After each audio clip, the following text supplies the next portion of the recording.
सुप्रभात बच्चों, आज अपन पढ़ेंगे व्याकरण का टॉपिक संज्ञा। तो आपने पहले भी छोटी क्लासों में क्लास फर्स्ट से शुरू किया था संज्ञा के बारे में पढ़ना, फिर सेकंड में पढ़ा, थर्ड में पढ़ा, फोर्थ में पढ़ा, तो अब अच्छी तरह से संज्ञा के बारे में जानते हो। तो और भी आज अपन इसको अच्छी तरह से पढ़ के देखते हैं आपको अभी तक कितना नॉलेज है इसके बारे में। तो संज्ञा की परिभाषा देखते हैं, यानी परिभाषा यानी कि इसके बारे में पूरी जानकारी, यानी कि इसकी व्याख्या। किसी व्यक्ति, वस्तु, प्राणी, स्थान या भावों के नाम को संज्ञा कहते हैं। यानी कि किसी व्यक्ति के बारे में समझते हो, जैसे अपन सब व्यक्ति हैं, जैसे मोहन, राधा, जैसे मेरा नाम श्रवण सिंह, वैसे सब अपन क्या है, व्यक्ति हैं। उसके बाद में क्या है, वस्तुओं के बारे में आप समझते हो, जैसे ये टेबल है, कुर्सी है, ये डस्टर है, ये चौक है अपनी, तो ये सब क्या है, वस्तुएं हैं। उसके बाद में प्राणी, यानी कि प्राणी जिसके अंदर प्राण है, जो सजीव है। तो अपने चारों ओर देखो, चिड़ियाएं उड़ रही हैं, कबूतर है, गाय है, बकरी है, मतलब घोड़ा है, ये सब क्या है, प्राणी है। तो ये भी क्या है, संज्ञा में आते हैं। उसके बाद में देखो क्या है, स्थान के बारे में आप समझते हो, जैसे अपना स्कूल एक विशेष स्थान है। जैसे बालेसर भी ये क्या, गांव है, तो ये एक स्थान का नाम है। जोधपुर है, जैसलमेर है, ये सब क्या है, स्थान है। इन सब के नामों को भी संज्ञा कहते हैं। उसके बाद में भाव के बारे में आप समझे, जैसे बुढ़ापा है, या फिर आलस्य है, या फिर कड़वाहट है, या फिर मिठास है, ये सब क्या अलग अलग भाव हैं। तो इन भावों के नामों को भी संज्ञा कहते हैं। तो अपनी परिभाषा क्या हो गई, किसी व्यक्ति, वस्तु, प्राणी, स्थान या भावों के नाम को संज्ञा कहते हैं। अब आपको अच्छी तरह से समझ में आ गया होगा इसकी परिभाषा। तो उसके बाद में देखो, संज्ञा के भी 3 भेद होते हैं। संज्ञा के कितने भेद होते हैं, 3 भेद होते हैं। अलग अलग प्रकार में बटी हुई होती है संज्ञा। तो देखो, संज्ञा का पहला भाग क्या है, अपना पहला भाग है व्यक्तिवाचक संज्ञा। उसके बाद में है जातिवाचक संज्ञा, और उसके बाद में है भाववाचक संज्ञा। तो अब अपन इनकी तीनों की अलग अलग परिभाषाएं देखते हैं। हाँ, तो बच्चों अभी अपन ने संज्ञा की परिभाषा पढ़ी थी, और उसके बाद में अपन ने संज्ञा के कितने भेद पढ़े थे, 3 भेद होते हैं, व्यक्तिवाचक, जातिवाचक और भाववाचक। तो अपन अब जो संज्ञा का पहला भाग है व्यक्तिवाचक, उसको आज अपन अभी पढ़ते हैं। तो देखो, जिन संज्ञा शब्दों से किसी विशेष प्राणी, वस्तु या स्थान आदि के नाम का बोध होता हो, ये क्या लिखा हुआ है, देखो विशेष, यानी कि जिसको नाम से पुकारा जाता है। जैसे मैंने खड़ा किया रमेश आप खड़े हो, तो मैंने नाम बताया, फिर मैं बोलता कि बच्चे खड़े हो, तो उसमें वो विशेष नहीं होता, यानी कि कौन से बच्चे को बोला है मैंने, तो मैंने नाम बोल दिया, रमेश आप खड़े हो, तो एक रमेश क्या है, विशेष नाम हो गया। तो जिन संज्ञा शब्दों से किसी विशेष प्राणी और वस्तु या स्थान आदि के नाम का बोध हो, जैसे मैंने कहा कि मुझे ग्रीन वाली टेबल चाहिए, और फिर मैंने बोला स्थान, यानी कि मेरे को बालेसर जाना है, मेरे को जोधपुर जाना है, तो एक विशेष स्थान हो गया। ठीक है, तो व्यक्तिवाचक संज्ञा क्या हो गई अपनी, जिन संज्ञा शब्दों से किसी विशेष प्राणी, वस्तु या स्थान आदि के नाम का बोध होता है, उन्हें व्यक्तिवाचक संज्ञा कहते हैं। अब देखो, अपन इसके उदाहरण देखते हैं। जैसे देखो, जवाहरलाल नेहरू, यानी कि नेहरू जी अपने देश के नेताजी थे, प्रधानमंत्री थे, तो ये एक विशेष आदमी हो गए। नहीं, मैं बोलता एक नेताजी, तो वो क्या जातिवाचक में आ जाता, यानी कि नेता तो बहुत सारे होते हैं, तो मैंने विशेष नेताजी का नाम लिखा है, जवाहरलाल नेहरू जी।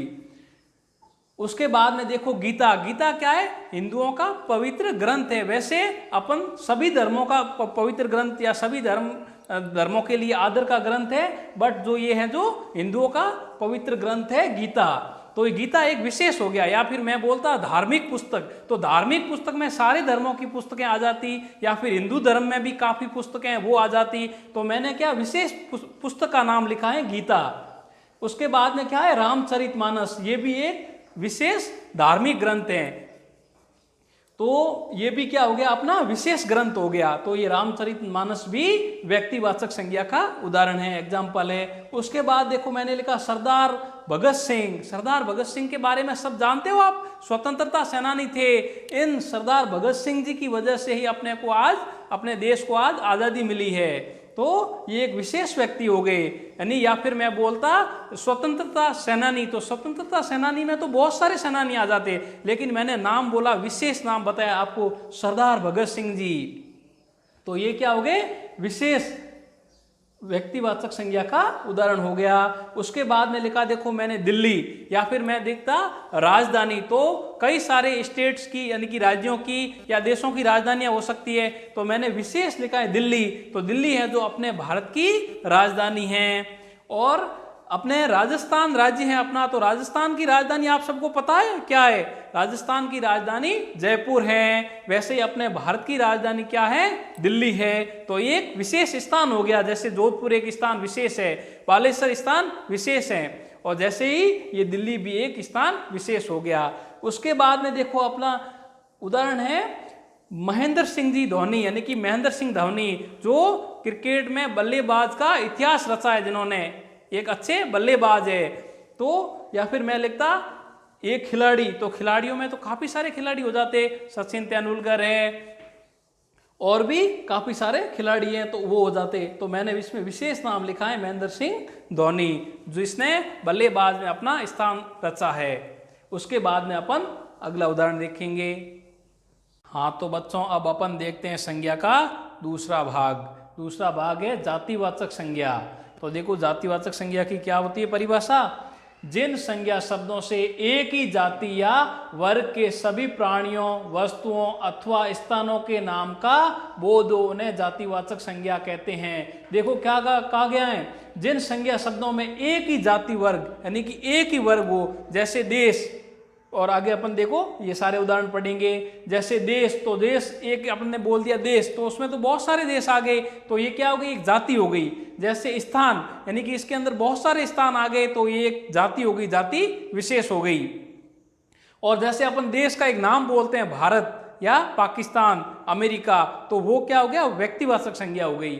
और जातिवाचक संज्ञा में अपन एक ही स्थान का नाम, देश का नाम या पुस्तक का नाम बोलते हैं। तो जातिवाचक संज्ञा की परिभाषा क्या हुई, जिन संज्ञा शब्दों से एक ही जाति या वर्ग के सभी प्राणियों, वस्तुओं अथवा स्थानों के नाम का बोध हो, यानी कि पता हो, उन्हें जातिवाचक संज्ञा कहते हैं। उदाहरण देखो देश, मैंने बताया था ना आपको, जैसे अपन एक देश की बात करते हैं तो उसमें सारे देश आ जाएंगे, और अपन एक पर्सनल देश की बात करते हैं, विशेष देश की, तो वो व्यक्तिवाचक संज्ञा में आता है। और अपन जैसे ये देश, तो इसमें सारे देश आ गए, भारत, अमेरिका, श्रीलंका। और उसके बाद अपन विशेष स्थान की बात करते हैं, तो विशेष स्थान की बात करेंगे तब तो क्या होगा, वो व्यक्तिवाचक संज्ञा। विशेष स्थान जैसे बालेश्वर, मथुरा, या अपन बोलेंगे ये कि स्थान है, ये नॉर्मल स्थान की बात करेंगे तो अपन ये जातिवाचक संज्ञा में आएगा, जैसे मथुरा, अयोध्या, हरिद्वार। और उसके बाद में पुस्तक, तो पुस्तक में तो सारी पुस्तकें आ गई, जैसे महाभारत, गीता, रामायण इत्यादि। और जैसे अपन बात करते हैं नदियों की, तो नदियों में तो सारी नदियां आ गई, यमुना, गंगा, कावेरी इत्यादि। और उसके बाद में अपन बात करते हैं व्यक्तियों की, तो व्यक्ति, विशेष व्यक्ति का नाम लेते हैं, वो तो आती है व्यक्तिवाचक संज्ञा में। और अपन इसमें विशेष व्यक्ति का नाम न लेकर के अपन बोलते हैं व्यक्ति, जिसमें सारे व्यक्ति आ जाएंगे, जैसे महारानी लक्ष्मीबाई, शिवाजी, कृष्ण इत्यादि। बच्चों अब आज अपन अगला पढ़ते हैं तीसरा, भाववाचक संज्ञा। तो भाववाचक संज्ञा की क्या परिभाषा है, जिन संज्ञा शब्दों से किसी व्यक्ति या वस्तु के गुण, दोष, अवस्था, भाव इत्यादि का बोध होता है, उन्हें भाववाचक संज्ञा कहते हैं। किसी भी वस्तु, व्यक्ति, यानी कि उनके गुण, उनके अंदर अच्छे गुण क्या है, या फिर दोष यानी उनके अंदर अवगुण क्या है, बुरे गुण क्या हैं, और अवस्था यानी कि वो किस अवस्था में है, और भाव यानी कि उनके अंदर कैसा भाव है, आदर का भाव है या निरादर का भाव है, उन सब के बारे में, उन सब का बोध होता है, उन्हें हम भाववाचक संज्ञा कहते हैं। तो उसके उदाहरण देखो, जैसे आदर, एक तो आदर का भाव होता है, इज्जत से बात करते हैं, एक निरादर करते हैं इंसान का, तो एक आदरता का भाव हो गया। उसके बाद में वीरता, वीरता और कायरता में आप समझते हो, एक तो वीर पुरुष होता है, किसी से भी डरता नहीं है, एक कायर होता है जो कुछ नहीं कर सकता, वो हर छोटी छोटी बात से या हर छोटे छोटे काम में डर जाता है। तो ये एक वीरता का भाव और एक त्याग का भाव, यानी कि किसी भी चीज को त्याग कर देना कि ये चीज अब मुझे नहीं चाहिए, तो ये एक त्यागने का यानी कि छोड़ने का भाव। और आलस्य यानी कि आलस्य का भाव, यानी कि कोई भी काम को टाल देना कि मैं इस काम को अभी नहीं कर सकता, बाद में करूंगा, तो वो काम उसका कभी भी पूरा नहीं हो सकता है, आलस्य में पड़ जाता है। उसके बाद प्रेम का भाव, यानी कि कोई भी इंसान आपको अच्छी शिक्षा दे या आपको कुछ भी अच्छे काम के लिए पुरस्कृत करे तो अब आपको वो अच्छा लगता है ना, वो एक प्रेम का भाव होता है। उसके बाद देखो बुढ़ापा, यानी कि इंसान की अलग अलग अवस्थाएं होती है ना, पहली होती है बाल्य अवस्था, उसके बाद में किशोरावस्था, उसके बाद में युवावस्था और उसके बाद में वृद्धावस्था। वृद्धावस्था यानी इंसान जब बुढ़ा हो जाता है एकदम, उसके अंदर मतलब अनुभवों का बहुत सारा भंडार हो जाता है, तब अपने को बुजुर्गों से सलाह लेते हैं ना अपन कोई भी हर काम करने में, तो वो एक बुढ़ापे का भाव है। उसके बाद में घृणा, यानी कि किसी से जलन रखना, वो एक घृणा का भी एक अलग भाव होता है। लास्ट क्या है अपना, घृणा। Thank you.